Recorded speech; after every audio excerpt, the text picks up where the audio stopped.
Rosie was the next of my blooming melody girls that I designed. She's also one of the hardest, unlike Sunny where I had a pretty good idea of where to go and what to do. Or who to make Rosie out to be. I was a little lost. There's a need in my mind for a smart girl character. That's Blossom's role in the Powerpuff Girls and Rosie needs to meet that. So how do I adjust things?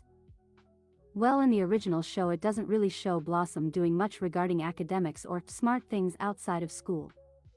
I mean, she's 3 in that show, so I guess that's understandable. But I want my girls to be fully fleshed out. I also want them to be a depiction of what children look like when they enjoy being superheroes and are properly supported. So I thought about it and played around with it, and I ended up with like a rose gold sort of color association for Rosie. I knew I wanted to give her glasses. The best quick hand after all to show a smart character is glasses. I played around with her hair a bit before ending up on this rough-looking ponytail. I wanted Rosie to be smart and not care as much about how her hair looks as maybe Sunny or Clover. Rosie would much rather be in the lab working on her projects with her dad than being in front of a mirror. So I decided to pull from Dexter's lab and give Rosie some lab gloves along with glasses. I ended up dropping the bow I had as it worked better without it.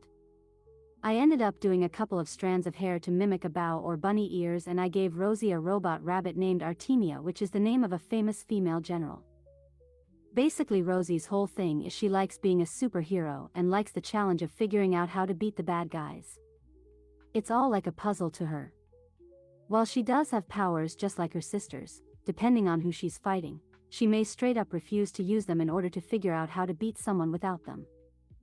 She, like Blossom, is very prideful in who she is. She's very logically minded, and she's constantly thinking of fail-safes and plans to beat bad guys or protect her family. Out of all 3 of the girls, Rosie is the closest to Arthur and actually looks a little bit like him. The 2 of them often have to be pulled out of the lab by Sunny and Clover to remember to eat whenever they get going on a project together. While yes, Arthur mostly specializes in bioengineering, because of Rosie's influence he's learned about programming and computer sciences to bond with her over her projects. Down here in the corner I have some personality sketches kind of showing how Rosie acts and her relationship with Artie. Out of all 3 of the girls, Rosie has the most stuffed animals, and yes, all of them have some sort of robotics in them implemented in them by Rosie herself. But Artie is the most advanced out of all of Rosie's projects and her favorite.